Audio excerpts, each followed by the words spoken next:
Sir കൊച്ചിയിൽ നമ്മളൊരു flat or villa മേടിച്ചിട്ട് അത് റെൻറ്റിന് കൊടുത്താൽ പ്രോഫിറ്റബിൾ ആണോ? ഒരു റെൻ്റൽ ഇൻകം ജനറേറ്റ് ചെയ്യാൻ വേണ്ടി നമ്മളൊരു ഫ്ലാറ്റോ വില്ലയോ വാങ്ങിക്കുമ്പോൾ രണ്ട് രീതിയിൽ നമുക്കിത് ഓപ്പറേറ്റ് ചെയ്യാം. ഒന്ന്, ഒരു റോ ഫ്ലാറ്റ് എന്ന് വെച്ചാൽ നമുക്ക് ഫർണിച്ചേഴ്സോ കാര്യങ്ങളോ ഒന്നും ഇല്ലാതെ റെൻ്റ് ഔട്ട് ചെയ്യാം. പക്ഷേ ഇവിടുത്തെ ഇന്നത്തെ പ്രോപ്പർട്ടി വാല്യൂ വെച്ചിട്ട് ആ റെൻ്റൽ ഇൻകം എന്ന് പറയുന്നത് നമുക്കൊട്ടും ഫീസിബിൾ അല്ലാത്ത ഒരു സംഭവമായിരിക്കും. അതേസമയം നമ്മളിതിനെ ഫുള്ളി ഫേർണിഷ് ചെയ്ത് ഇതിനെ എല്ലാ ഫെസിലിറ്റീസും കൊടുത്ത് like TV, fridge, washing machine, cots, clothing, bed linens, bath towels അടക്കം എല്ലാം ഉള്ള ഒരു രീതിയിലേക്ക് മാറ്റുവാണെന്നുണ്ടെങ്കിൽ ഇതിന് കിട്ടുന്ന റെൻ്റൽ റിട്ടേൺസ് എന്ന് പറഞ്ഞാൽ വളരെ ഹൈ ആണ്.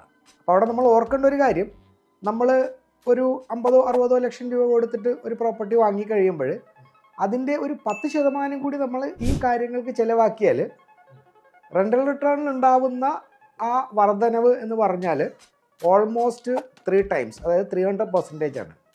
ഒരു റോ ഫ്ലാറ്റ് നമ്മൾ റെൻറ്റിന് കൊടുത്താൽ നമുക്ക് ഒരു 20 രൂപയോ, ഫോർ എക്സാമ്പിൾ നമുക്കൊരു 2 bedroom ഫ്ലാറ്റ് സാമാന്യം തിരക്കേടില്ലാത്ത ഒരു ലൊക്കേഷനിൽ റെൻറ്റിന് കൊടുത്താൽ നമുക്കൊരു ഏകദേശം ഒരു 20,000 റെൻറ്റ് കിട്ടും എന്നുണ്ട്.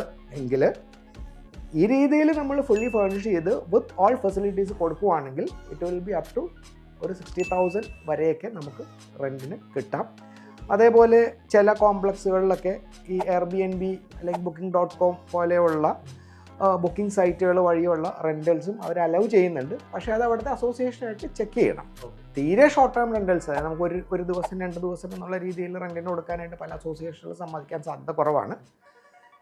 പക്ഷേ അങ്ങനെയല്ലാതെ നമ്മൾ കുറച്ചും കൂടി ഒരു ലോങ്ങർ പീരീഡിലേക്ക് അറൗണ്ട് നമ്മളൊരു 1 month ഒരു സമയത്തേക്കൊക്കെ കൊടുക്കുകയാണ് എന്നുണ്ടെങ്കിൽ ആർക്കും പൊതുവെ ഒരു പരാതിയാവാനായിട്ട് സാധ്യതയില്ല. അപ്പോൾ ഞാൻ പറഞ്ഞു വന്നത് എന്താണെന്ന് വെച്ചാൽ, നമ്മൾ കൊച്ചിയിൽ വെറുതെ ഒരു പ്രോപ്പർട്ടി വാങ്ങി ഒരു റോ ഫ്ലാറ്റോ റോ വില്ലയോ ആയിട്ട് റെൻറ്റിന് കൊടുക്കുന്നത് അത്ര പ്രോഫിറ്റബിൾ ആണ് എന്ന് പറയാൻ പറ്റില്ല. അതേസമയം ഫേർണിഷ് ചെയ്ത് ഇത് റെൻ്റ് ഔട്ട് ചെയ്യുകയാണെന്നുണ്ടെങ്കിൽ ഇത് വളരെയധികം പ്രോഫിറ്റബിൾ ആണ് എന്ന് വേണം പറയാനായിട്ട്. ഇതിന് വരുന്ന ഡിഫറൻസ് എന്ന് പറഞ്ഞാൽ ഒരു മൊത്തം കോസ്റ്റിൻ്റെ ഒരു 5 to 10% കൂടി നമ്മൾ ആ പ്രോപ്പർട്ടിയിൽ ചിലവാക്കേണ്ടി വരുന്നു എന്നുള്ളത് മാത്രമാണ്. അപ്പോൾ അതുകൂടി ചെയ്തിട്ട് വേണം നമ്മൾ ഇതിനെ റെൻ്റ് ഔട്ട് ചെയ്യാനായിട്ട്. സർ, കൊച്ചിയിൽ ഞാനൊരു ഫ്ലാറ്റ് ലോങ് ടൈമിൽ ബുക്ക് ചെയ്ത് അത് കംപ്ലീറ്റ് ആയതിനു ശേഷം വിൽക്കുന്നതാണോ നല്ലത്, അതോ കുറച്ച് നാൾ ഹോൾഡ് ചെയ്തതിന് ശേഷം വിൽക്കുന്നതാണോ എനിക്ക് പ്രോഫിറ്റബിൾ ആയിട്ട് വരുന്നത്?